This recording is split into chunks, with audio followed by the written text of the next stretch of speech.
This episode of the Minimalists podcast is brought to you by the letter R for Ryan, me, because that's who's doing the podcast today. Enjoy the show.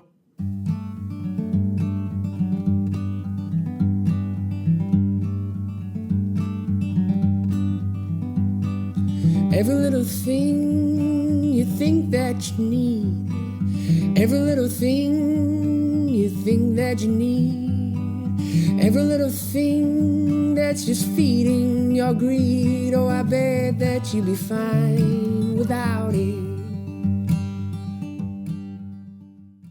Hello, everybody, and welcome to the Minimalists podcast, where we discuss what it means to live a meaningful life with less. I'm Ryan Nicodemus, and I am half of the Minimalists. Welcome to episode number 16. We're doing this one similar to how we did episode number 14, where instead of Josh hosting it by himself and answering questions, it'll be me answering questions and hosting it by myself. Today, we're going to chat about a lot of things. We're going to talk about my wardrobe. We're going to talk about procrastination. We're going to talk about all sorts of subjects. But before I get into that, I just want to do a quick reminder about our documentary. If you have not got tickets yet, this is really kind of your last chance, because if some of these screenings aren't tipped, they won't show. So you can't wait until the last minute to purchase a ticket. So a lot of these events are one night only, special events. Since that's the case, I encourage you to get your tickets ahead of time. Go to minimalismfilm.com and then click on See the Film. All right, let's go ahead and get into our voicemails. Our first voicemail is from Kristen in Seattle. I experience issues with wanting to minimize the amount of social activities I do. But at the same time, I'm struggling with that whole FOMO, or fear of missing out. I feel like I don't get very much value added from doing all the different types of social groups. But at the same time, I still struggle because I want to explore, I want to go out and meet people, I want to try new things. But every time I definitely try out all these different activities, I end up getting burned out really fast, and it just makes me seem like a flaky person or someone who can't really commit to groups. Do you have any advice on someone wanting to explore, meet new friends, and get new experiences without burning yourself out or looking like you can't commit to anything because you're trying out too much? All right, Kristen, that's a good question. How do you minimize your social activities but still go out and meet people and still associate with others? Well, I can tell you right now that you definitely do need to make a change. You said it yourself. You're feeling overwhelmed. You're not finding a lot of value in all of this association. So I certainly would agree with you that, yes, something needs to change. You need to be more deliberate with your choices when it comes to going out, associating with others, going to social events. I know that I certainly have struggled with this. I am a big extrovert. I love going out and hanging out with people, but sometimes I will overcommit. I will double book myself. I've ran into a lot of problems with trying to do everything at once. And certainly there is that fear of missing out that all of us have. I think I'll talk about that first, about the fear of missing out.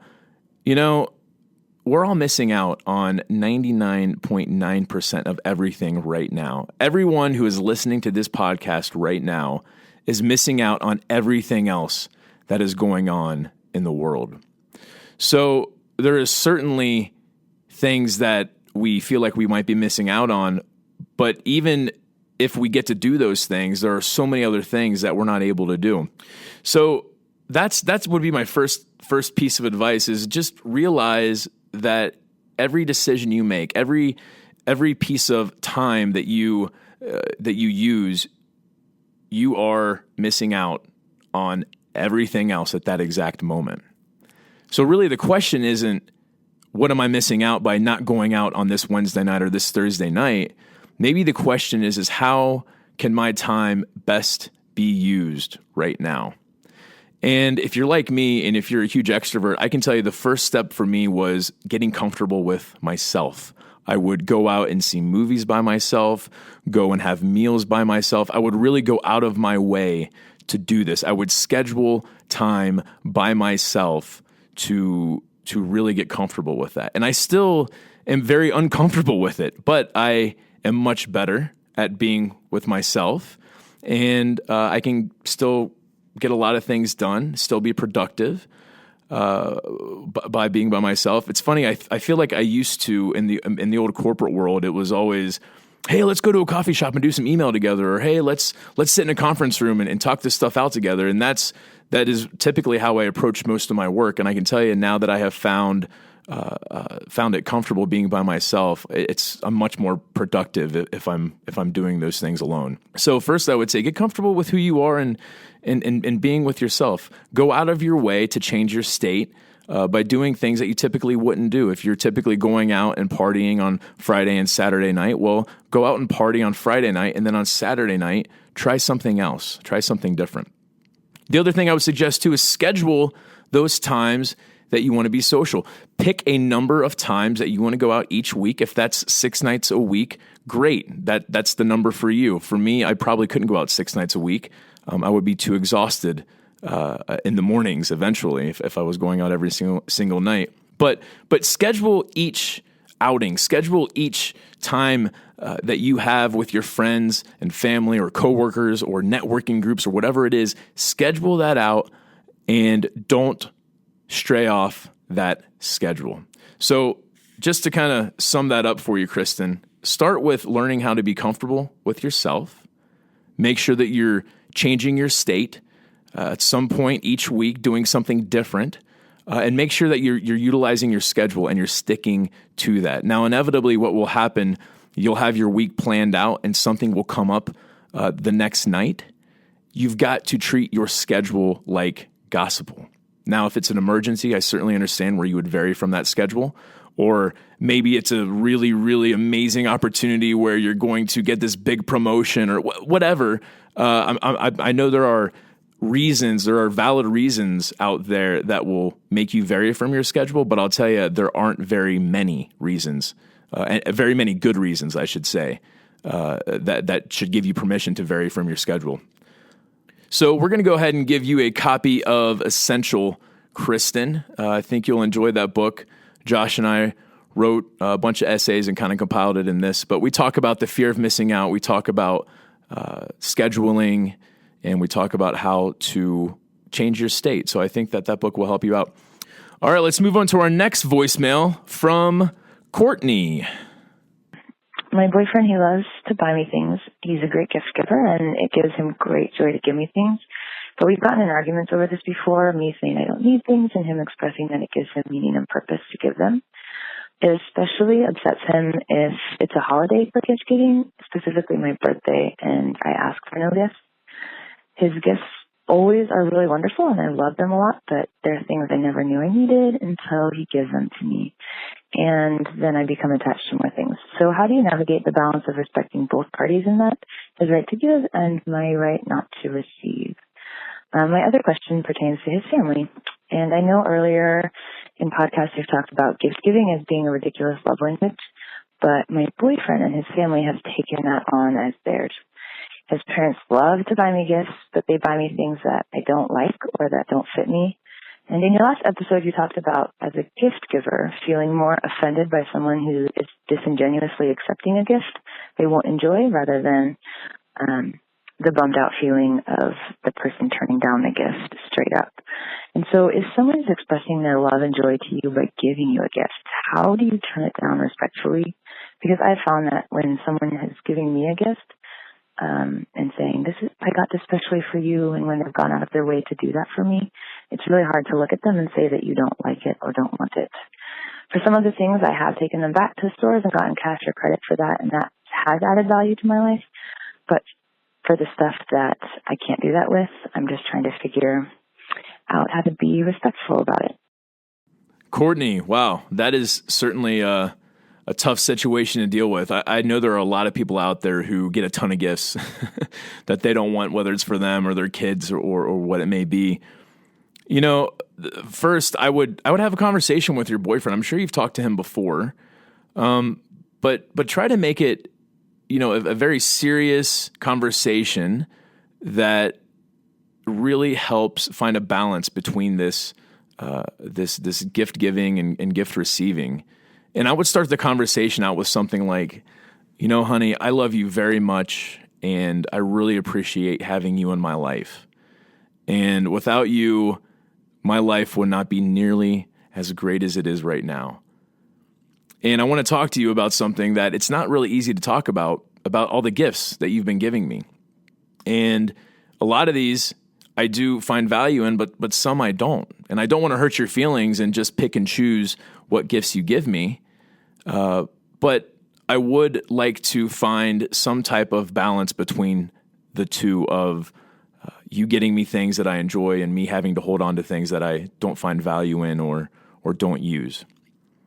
So maybe we could start gifting each other experiences, or maybe we could start gifting each other consumables, or maybe we can go way out of our way to find something besides a physical item to gift one another during these special times during the year, anniversaries, Christmas. I mean, personally, I don't find it obligatory to give a gift on a holiday. I give gifts when I feel like giving them. I just brought out my whole family out to Montana to visit. I got my grandma a plane ticket for her birthday, even though I didn't buy the plane ticket on her birthday. I didn't give it to her on her birthday. It was more of she wanted to pay me for it. And I'm like, hey, why don't I just call this your birthday gift? And she was like, yeah, that'll be great.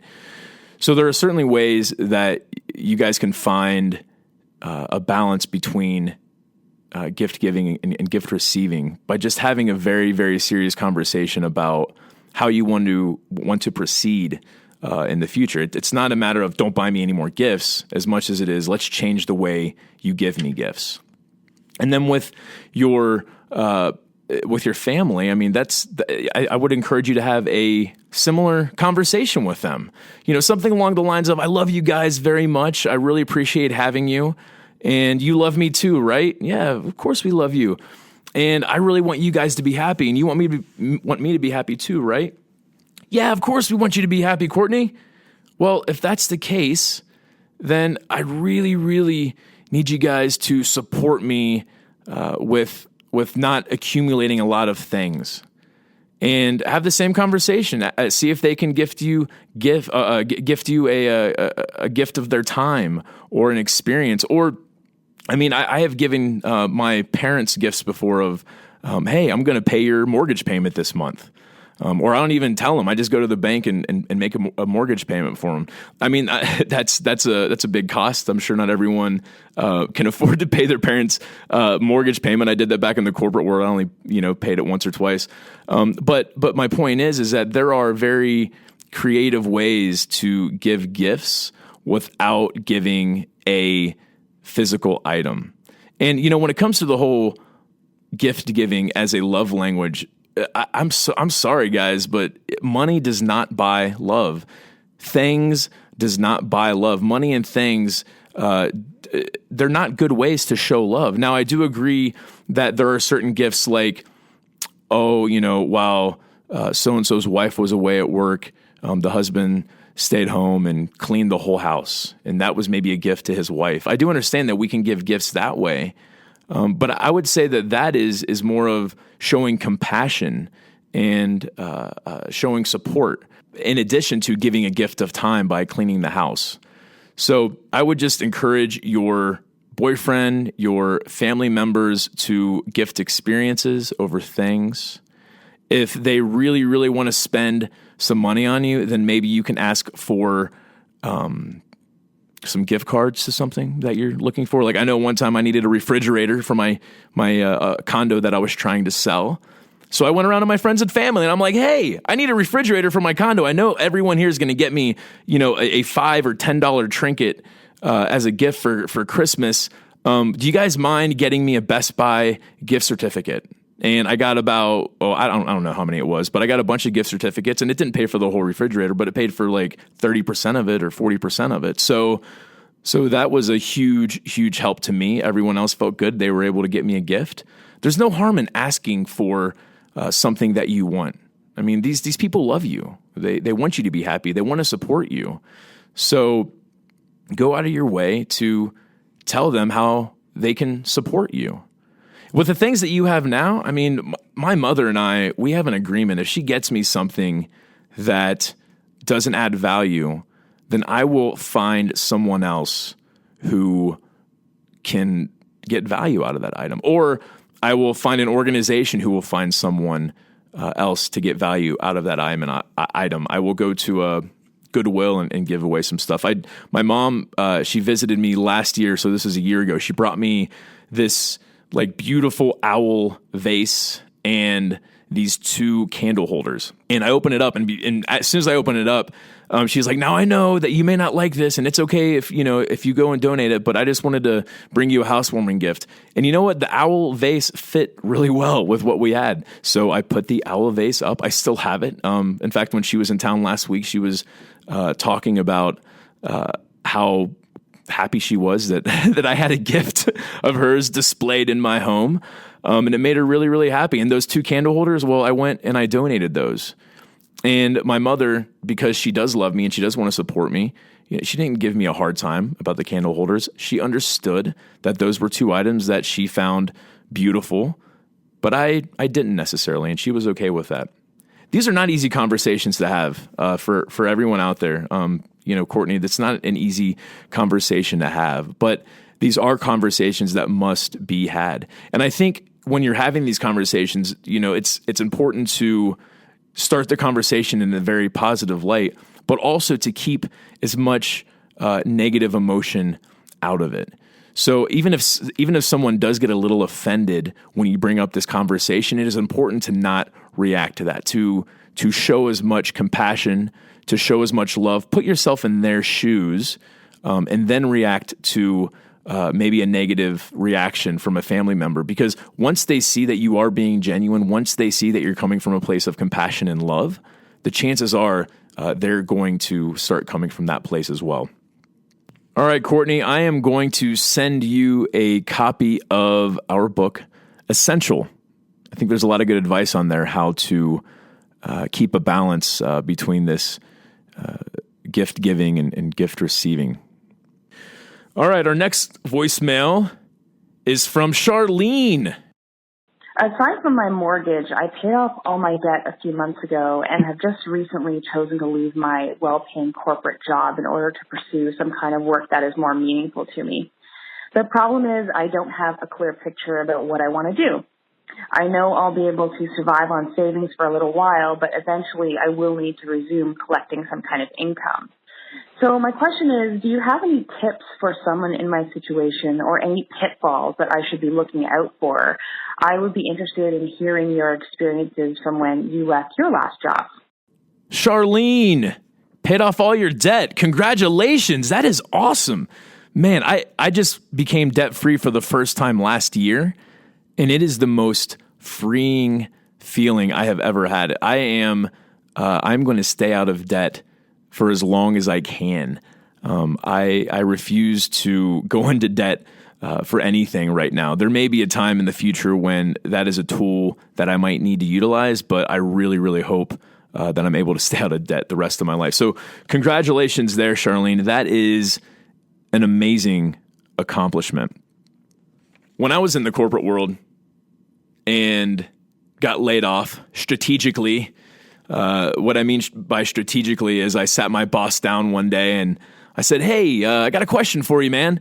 If I left one day, if I leave here in the future," and he knew that about our website, and he knew that I was kind of looking to make a change. So, if I ever do decide to make this change, who are you going to replace me with? Let's talk about my replacement. And he looked at me and he was like, I don't think I would replace you. Because I was hired to open up this small office, home office, business sales channel and a bunch of retail stores. And I did that and I did it well. And it was going so well that they really didn't need me to run it anymore because the support was there in place and everyone was trained to do their job. So when he said, I don't think I would replace you, I kind of looked at him and I'm like, that's an interesting thought. And a couple months later, he called me into the office and I was laid off. But yeah, going from moving 100 miles an hour to a complete stop, it was so jarring. I had no idea how jarring it was going to be. I literally remember when I got laid off, I had about, probably 30 emails sitting in my inbox that I hadn't read.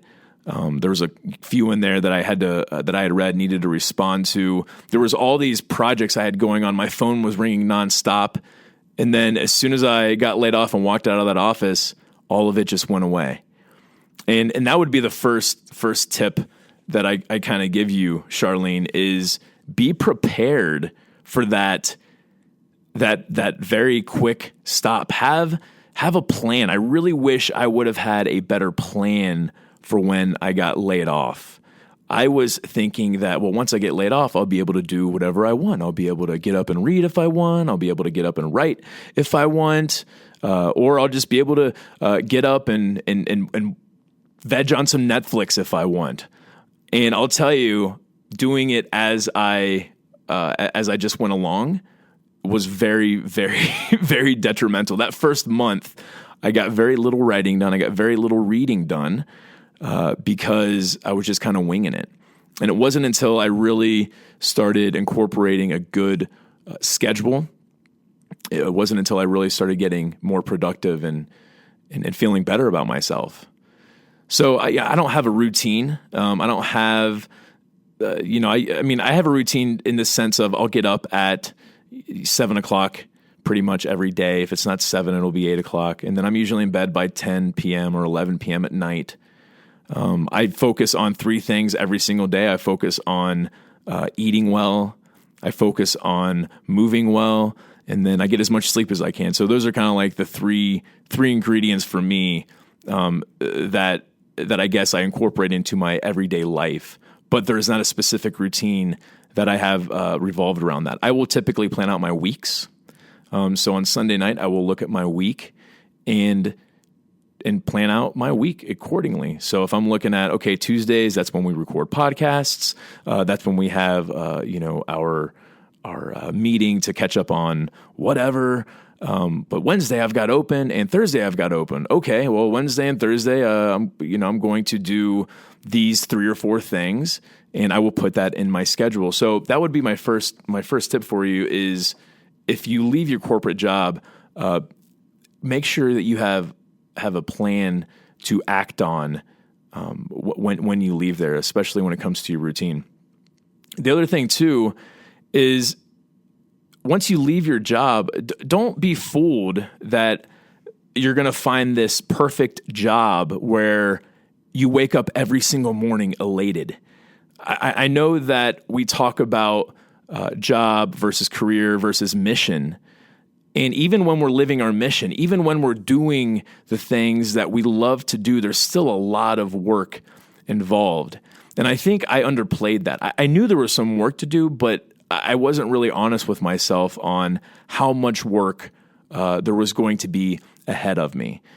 Now, the difference between me working a lot now and me working a lot 6 years ago is now the work that I put into everything aligns with my values and beliefs. The outcome that I get is far greater than the outcome I used to get 6 years ago. So that's really what I focus on is my outcome. So I guess I'm giving you this advice because let's say that you quit your job and you want to start developing a good exercise routine and you want to be a personal trainer. I'm just throwing this out there. There's a lot of work that goes into that. Now, the results are going to be amazing. You're going to be fit. You're going to be healthy. You're going to show other people how to be healthy. But it's going to take a lot of work to get there. So my recommendation is whatever you choose to do when you leave work, focus on that outcome. Focus on what you ultimately want to get. And then the other piece of that too is, and I'm kind of going off of the ultimate success formula here, which Josh and I talk about all the time. We got that from Tony Robbins. But not only think about the outcome, but think about why you want that outcome. What are the reasons behind you wanting to have this final outcome? Why do you want to be I'll just stick with the example of a personal trainer. Why do you want to be a personal trainer? Well, it's because I want to show other people how to get fit. I want to be fit myself. I want to add a lot of value. Whatever the reasons are, be clear on those, because that is what is going to help you keep that motivation to move forward. But expect to have your peaks and your valleys. And when you're at the peak, enjoy it. And when you're in the valley, push through and drudge through that drudgery. Another thing I'll say too, Charlene, is don't look at the passion that you cultivate. Don't look at that as a way to make money.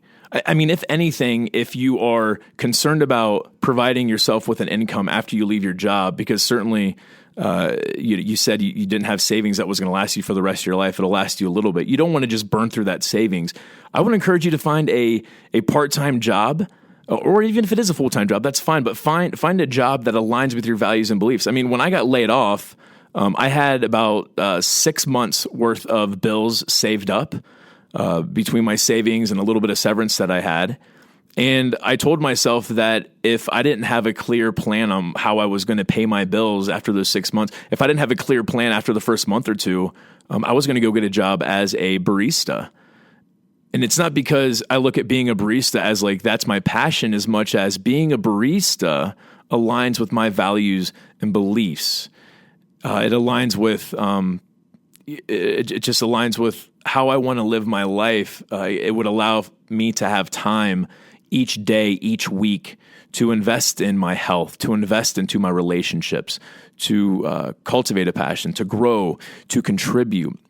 So I would encourage you to, if you're worried about paying your bills, find a job that aligns with your values and beliefs. Well, first you need to get clear on what your values and beliefs are, but after you do that, then find a job that aligns with those. And any passion that you cultivate, do that on the side. Don't just pick something as soon as you leave work to say, well, this is what I'm going to make money at, because that's not always going to be a guarantee. All right, Charlene, thank you for that question. I'm going to send you a copy of Everything That Remains. That is the non-fictional narrative that Josh and I wrote about when we left the corporate world. It's actually a narrative through Josh's eyes on his transition from the corporate world to ultimately being a minimalist in Montana. So I think that'll help you because it goes into detail with our transitions. All right, our next voicemail is from John. My question is concerning our two dogs. Lately, they're not bringing any value to our life. In fact, they are complicating things. But it goes against my personal belief system to not take personal responsibility for a life that you have committed to. So I want to know what are some options I should have, or what are some things that you would recommend as far as the situation. And also, we're going to be moving into a 228 square foot home. So we're also not going to really have a lot of room, in addition to the fact that they aren't adding any value to our lives. John, you want to minimize your dogs. Yeah, I agree with you 100%, man. Those are lives that you brought in to your life. I mean, it'd be the same thing if you had kids, right? I mean, you wouldn't just be like, well, these kids aren't really adding any value. I'm going to go, put them off at the adoption center. I feel the same way. I actually went through this when I was living in Ohio. I had a cat. His name was O'Malley. He was an awesome cat. He still is an awesome cat. I would basically go on these little stints where Josh and I would, go on tour for a couple weeks, or maybe we go to a speaking engagement or whatever it may be. I found myself leaving at least once a month or once every other month for a week or two at a time. And as this was going on, I noticed the deterioration of my cat's attitude. He would get really upset with me. I would always bring him down to my mom's. She would watch him for the time that I was gone. Then I'd go pick him up and bring him back. But it seemed like every single time I did that, it was just getting worse and worse, and he was becoming more and more miserable. So I kind of faced the same situation where I'm like, shoot, like I really need to find this cat a good home because he's not very happy here. So I put the word out. I talked to my girlfriend at the time. I talked to friends. I talked to family. Put messages out on Facebook, and it took me about 6 weeks, but I was eventually able to find a home for O'Malley. It was my girlfriend's at the time. It was my girlfriend at the time. It was her friends who were looking for a cat, and it just happened to be a great situation. They have sent me pictures and videos of him playing with their other cat and with their little baby, and it's wonderful to get those updates. So that's the approach that I took. That is the approach that I would encourage you to take. I mean, I know that there are like no-kill animal shelters out there that you could potentially bring them to. Personally, I couldn't do that. I'm not going to judge anyone who does that. I'm certain there are situations out there where that is the best option, but it sounds like you got a little bit of time.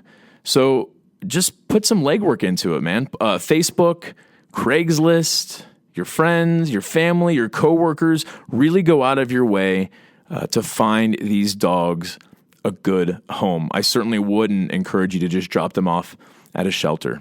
It's a good question. I know that this answer is a little simple, but that doesn't make it easy. It's going to be a lot of work to find a home for those dogs. I'm going to send you a copy of Minimalism, Live a Meaningful Life, John. Minimalism, Live a Meaningful Life is the first book Josh and I wrote where we really talk about our values and beliefs.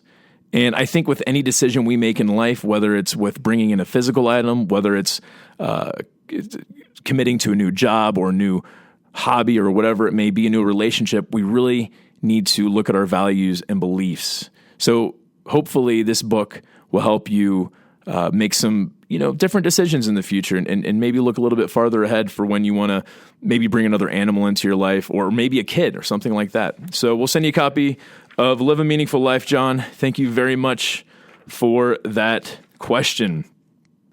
We'd love to hear what all of you have to say. So if you have a comment about today's podcast, or if you've got a minimalism tip that you really find beneficial in your life, then leave us a voicemail at 406-219-7839. We'll air our favorite comments and tips on the next episode. And if your voicemail is selected, we'll send you an autographed copy of one of our books, either Essential or Minimalism, Live a Meaningful Life, or Everything That Remains. Now we're going to move on to our iTunes comment of the week. This one is brought to you by Sandromedy. Sandromedy's title of their comment is Life-Changing. That's with an exclamation mark. Super excited to start my new life. Each podcast is adding so much value. I never thought that less stuff was the key to my true happiness. I'm becoming a better mom and person. Thanks to you both for being an inspiration, and thanks for teaching me the true art of contentment, minimalism. Thank you, Sandromedy, for that lovely comment. I am going to send you 2 tickets to our upcoming documentary, Minimalism, a documentary about the important things that airs on May 24th. I'm sorry, airs. It's not airing yet. It's just debuting in theaters on May 24th. But no, I think you'll like that documentary a lot. If you enjoy listening to me and Josh, two guys with no kids, if you enjoy listening to us talk about minimalism, you're going to love listening to a whole lot of other people with diverse viewpoints on minimalism talk about it. We've got minimalist families, we've got minimalist architects. There's a lot of good information there, so I think you will find some additional value too.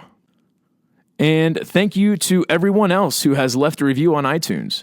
Your positive, honest reviews help our simple living message reach more ears. So keep them coming. We'll keep reading our favorite iTunes comments on the podcast, so feel free to get extra creative with your comments. Okay, you guys know what time it is. It is time for our hashtag Ask the Minimalists lightning round. There can be only one.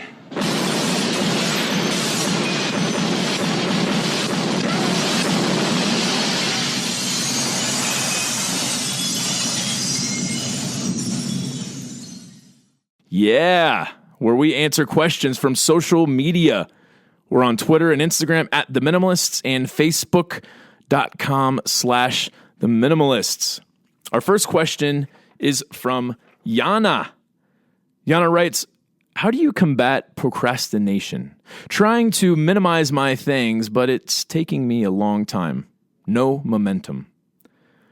Well, with anything in life where we feel overwhelmed, it's very important that we don't take it all on at once.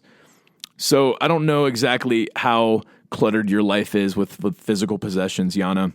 But if it's a lot, if you're looking at a completely cluttered house where every room has clutter in it, start small. Start with your bedroom closet or your bathroom linen closet. And just focus on one area every single week. Focus on one small area. I mean, there's that saying that we've all heard, you don't eat an elephant all at once. You have to take it one bite at a time. This goes with a lot of things in life and definitely with our material possessions when they become too overwhelming. I mean, for me, it was about having a packing party where I packed up all my belongings as if I were moving, and then I unpacked things as I needed it over the next 3 weeks. For me, I had to do something very extreme because I know that for me, the only way that I can get anything done, especially when I find myself stuck in a rut or not being able to keep up momentum, is I will do something extreme to change my state. So whatever you need to do to change your state, do that, Yana, but don't overwhelm yourself too much. You could do a packing party like I did if you find it easier to do it that way. A lot of people, they think of a packing party and it sends them heading for the hills, which I completely understand. If that's too overwhelming, then start with a packing party in just a small room. But the key here is to form a plan and to stick to it. Don't have too full of a plate. I'll tell you what helps me too is having an accountability partner. Mariah does a really good job of this. I talk to her often about, okay, this is what I want to do this week. And if you see me kind of slacking off a little bit, do you mind giving me a little elbow in the ribs, or do you mind, maybe mentioning something here or there? And she does it in a very loving way. A very kind way. She doesn't have to remind me all the time, but there are times when she's like, oh, weren't you going to go ahead and take care of this today so we could, do this tomorrow? And I'm like, oh yeah, that's right. I did say that. So having an accountability partner will definitely help in that situation. Just find a friend or a family member or a significant other to come over and help you declutter that closet, or maybe they come over and help you declutter 2 closets, whatever it may be. Form a plan. And if you think it'll help, find an accountability partner who's willing to help you out. And Yana, I'll tell you what helps me too is, not just finding an accountability partner or accountability person. I will also try and find a mentor. I can tell you there are a ton of mentors I have had in my life. So if you can't find an accountability partner or you can't find a mentor, you can always go to theminimalists.com/mentoring, where I do offer some mentoring services. Now I'm booked out until after the tour, until June. But I've got a whole team of mentors there that are ready to help others out and help hold them accountable. It was funny. When I first started the mentoring thing, I was just doing it myself, and there would be times where I would go take a question from a client or a student. I like to say, I guess client's probably I don't like using that word anymore. So I would take a question from a student and go ask one of my mentors, hey, I just had this great question from a student. Like, what would you tell them? And then I'm like, wait a minute, why am I being the middleman here? I'm just going to give access to everyone, to the people who I find to be really good mentors. So feel free to check that out. For anyone out there who is looking for an accountability partner and can't find one, we would be happy to help provide you one. Now, I know that you're thinking that, Ryan, he's just trying to sell us his mentoring services. And yeah, I am trying to provide a service here. But, if you don't need a mentor, then great. Don't worry about it. Don't go check it out. But at the end of the day, Josh and I, we don't recommend anything that we don't find true value in. There are a ton of good mentors there. I've got one gentleman who has experience in running a multi-billion-dollar business.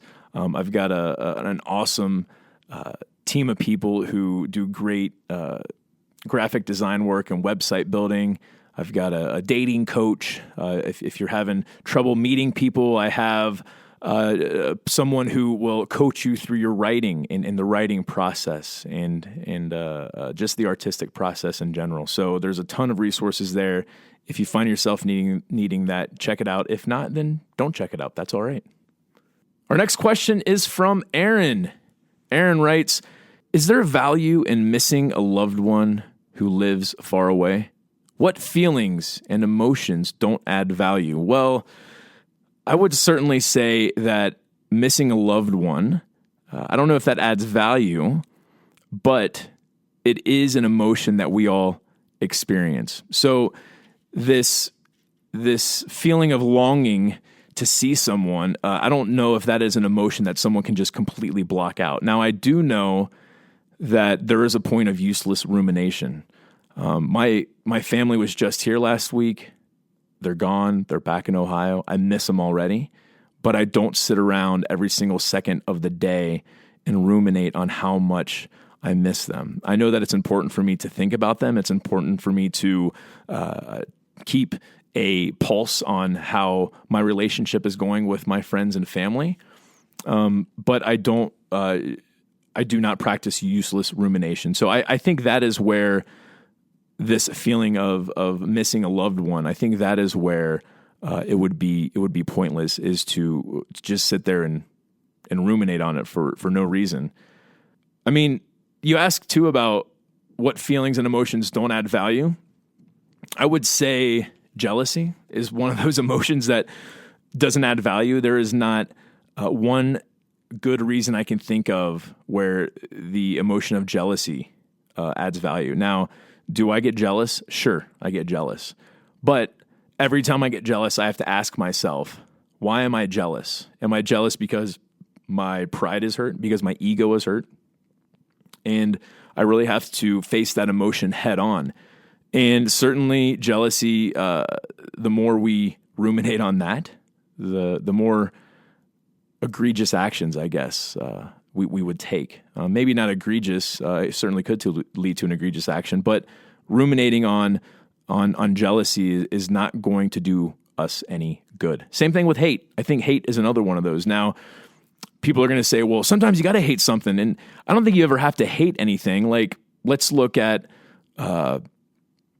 pointless crimes, pointless murders, or starvation with kids. I mean, those are all things that I hate. Now, when I think about governments in other countries who are intentionally starving their population, I really hate that. But that hate isn't going to do me any good. The only thing that's going to do good in that situation is action.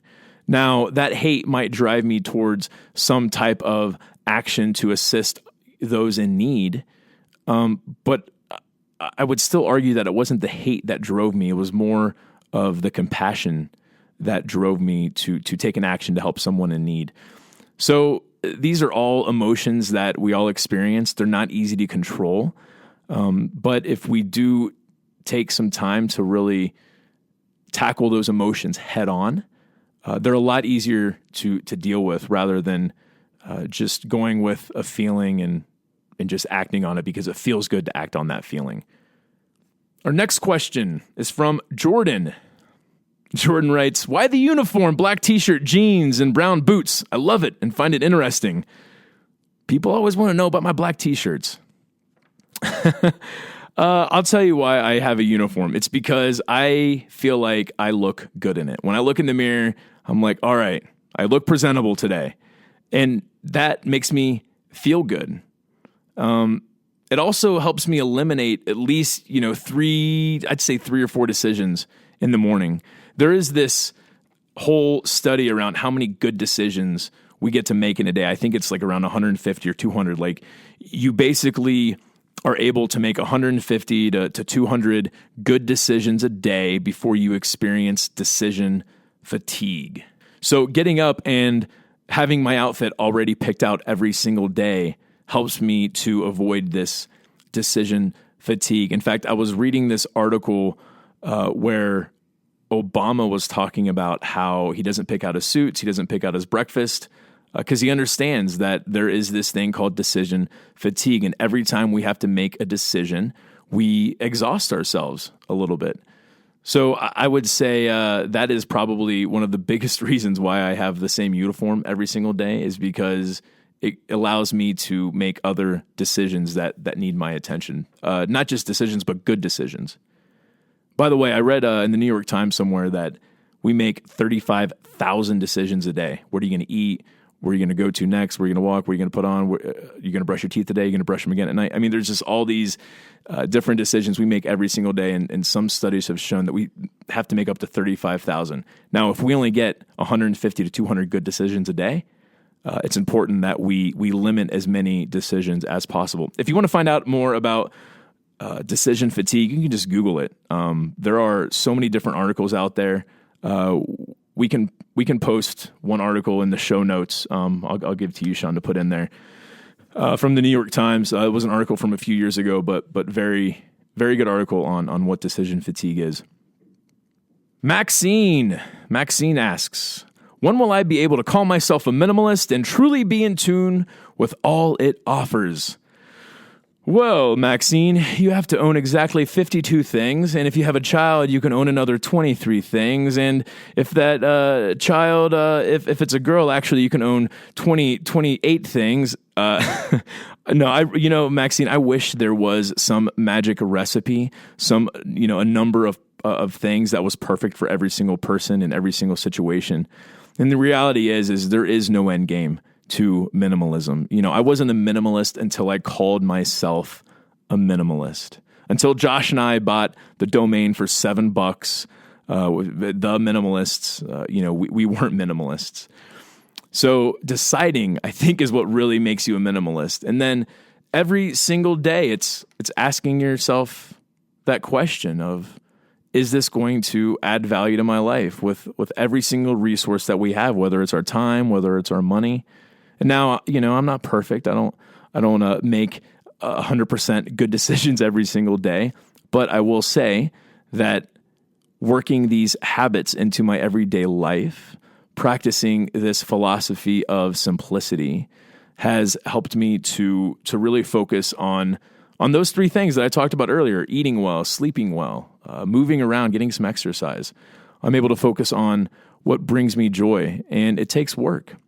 So when will you be able to call yourself a minimalist? Today, Maxine, you can call yourself a minimalist today. All right, Julia writes, what would a minimalist put inside a time capsule? Julia, I don't think I would ever have a time capsule. Seriously, though, I was talking to Sean about this before. Our producer, I was talking to him about what we would put in time capsule, and I'm like, there really is nothing. I might have a time capsule flash drive. Maybe that's what I would have, but other than that, I can't think of any physical items I think would be super important for us to carry through or to look at, 50 years or 100 years from now. I mean, when we think about time capsules anyway, it's novelty. When have we ever opened up a time capsule and we were like, oh my God, we totally forgot that this existed 50 years ago and it's going to make a huge difference to us right now? No, it's usually some kind of nostalgic, reminiscing. It's a novelty thing. And when it comes down to it, I leave it up to the experts to decide what's important to preserve, whether it's a museum curator or someone who specializes in antiques. I leave those decisions up to the professionals. All right, our last question for hashtag Ask the Minimalists lightning round is from Mark. Mark writes, what would you tell your 18-year-old self? Oh man, I don't know. I'd probably just shake the crap out of him. I think my first bit of advice to my 18-year-old self would be people first, money second. And what I mean by that is I was so focused on how much money I was making so I could accumulate as many things as I wanted that I was putting people aside. And now it's the opposite. Now money is the opportunity cost. I'm not saying that, Josh and I are allergic to money or that we don't make any money or we don't need money. That's not the case. But we don't make decisions solely based on money. The first question we will ask is, how is this going to affect our audience? How is this going to make our audience feel? How is this going to make us feel? How is this going to make the people who are important to us? How is it going to make them feel? How is it going to affect them? And then we can look at this is what it's going to cost if we decide to do this. This is what it's going to cost us. So that would probably be the first bit of advice. And then, like I said, I would probably just shake myself and really try to get myself to understand that all those things that I desire, it's not what's going to lead me to happiness. It's not going to lead me to having a good standing in society. And I was very caught up on the car I drove, the house I had. That's what was going to make me, have a good standing in the society around me. And that's just not the case. I'd probably tell myself to stop doing drugs too. Because when I was 18, not that I was doing a ton of drugs when I was 18, but just kind of occasionally. But that led up to very heavy usage in my early to mid 20s. And I really, really wish I would have just stopped when I was 18, because the longer I had went on, the harder it was to stop doing those things. So that's probably the advice I would give to my 18-year-old self. All right. Now it is time for our added value portion of the show, where we recommend something that has added value to us in our lives recently. I'm going to recommend a podcast I was listening to yesterday. I was listening to a podcast called The Good Life. It's hosted by a gentleman named Jonathan Fields, and he was interviewing a guy named Chase Jarvis. This was a podcast from a couple months ago, but I was just kind of getting caught up. I'm so glad that I went into the archive and found this specific podcast. It did a really good job of talking about how to cultivate your passion and cultivate your work and really find something meaningful to put your time and energy into and make a living from it. But then they also touched on how to plan for what was next and how to kind of cultivate something else. I'm going to do a very bad job of paraphrasing this. That's why we're going to put this link up on the show notes so you guys can listen to yourself. But one of the biggest takeaways I had from this podcast was them talking about how, yes, we have our main work. We have what we do with the majority of our day. And then there are these hobbies. There are these passions that we are cultivating on the side when that happens. And instead of looking at, how am I going to leave what I'm currently doing? Instead, it's more of a focus on, okay, these side hobbies, these things that I'm working on in my spare time, this is my next work. This is actually what I am going to do next. And when I think about how Josh and I have evolved over the last 6 years with the minimalists.com, it started out one way and it has evolved since. And one of the side things I can think about that Josh and I have been working on that are now coming to fruition is our documentary. We did not go into this documentary thinking, okay, all right, well, we need a good revenue source for 2016. Let's go ahead and film a documentary. That is not how we approached that. We approached our documentary as something that we thought we could try and do. We had a very creative director, Matt Diavella, who was willing to try it out with us and to see what we could come up with. And we didn't have any expectations, but now it's something that has completely exceeded any expectations I could have had, and I'm really excited about it. And again, that just kind of started off as a side project, and now we've got this documentary that's an amazing film, and we're really excited to get it out there. Yeah, so go check out Jonathan Fields' Good Life Project. I think you'll find a lot of value in it, especially that podcast episode where he interviews Chase Jarvis. Again, that will be in our show notes if you want to check that out. All right, guys, I'm going to move on to our next segment, which we call Right Here, Right Now. It's where we get to talk about what's going on in the lives of the minimalists. Of course, you know about our documentary. You can go to minimalismfilm.com where you can see the trailer. And if you'd like to see the film, just click See the Film. That comes out on May 24th. I just want to reiterate, guys, you can't wait until the night of to buy tickets to this. You got to get them in advance.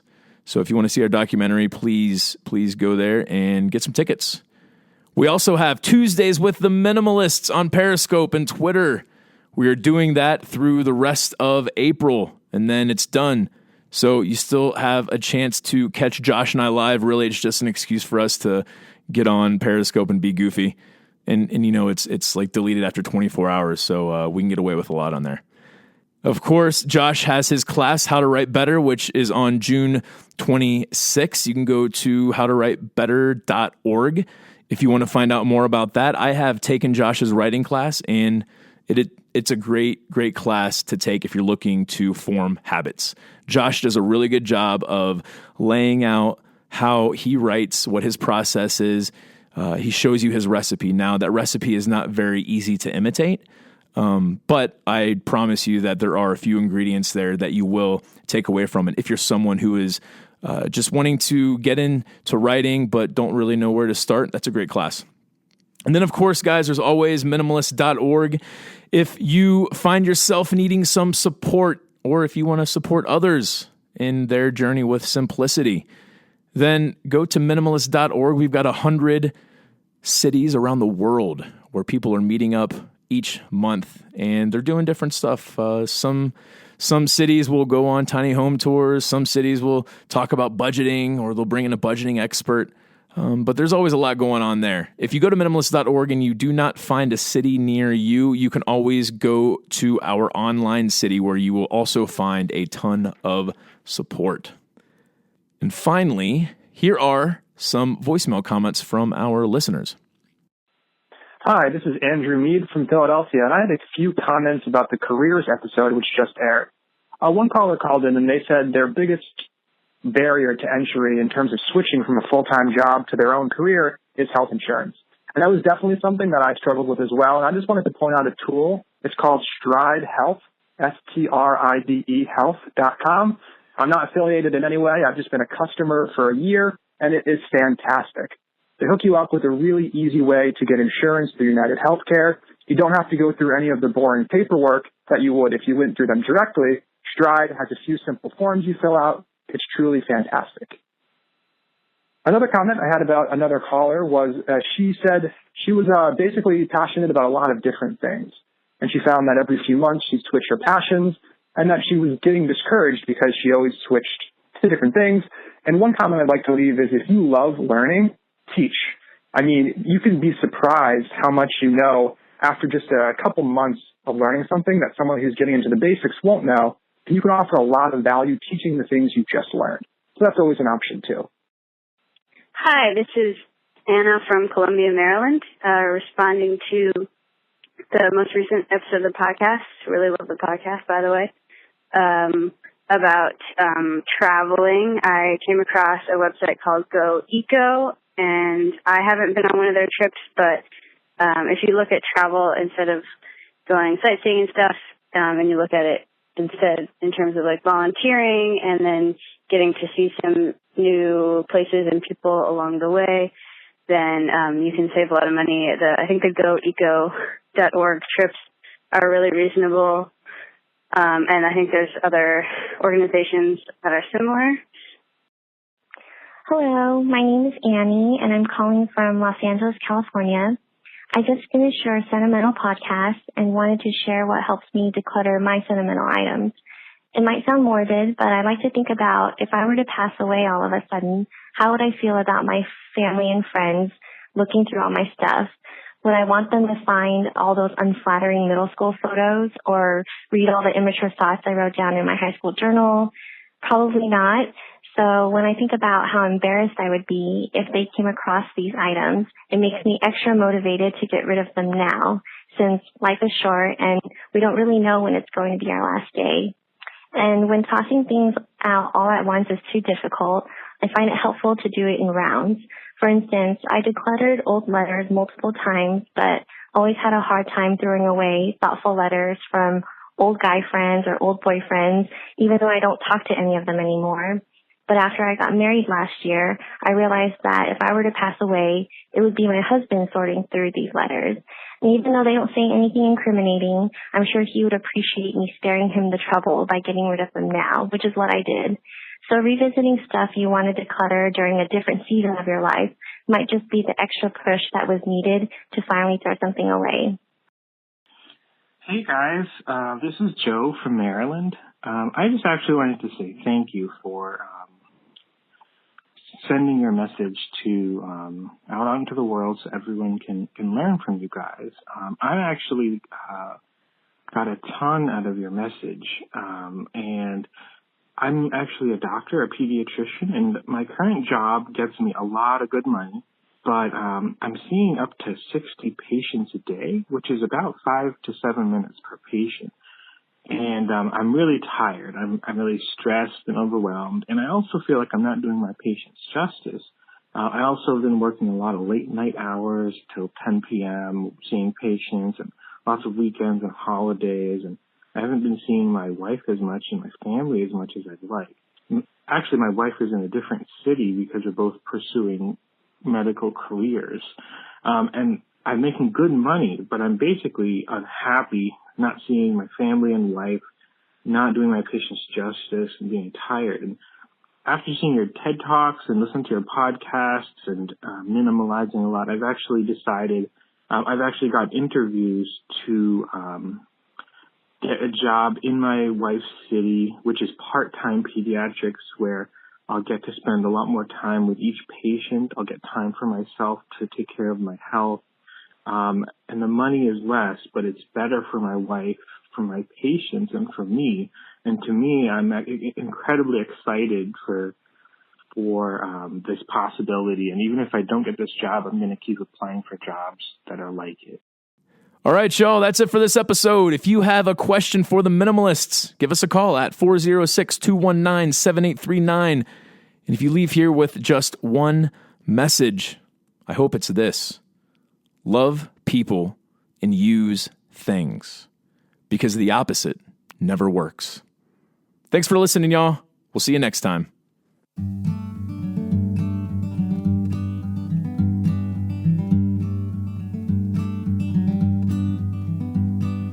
Every little thing you think that you need, every little thing you think that you need, every little thing that's just feeding your greed. Oh, I bet that you'd be fine without it. Every little thing that you gotta have, every little thing that you gotta have, you gotta reach for, and you gotta grab. Oh, I bet that you'll be fine without it.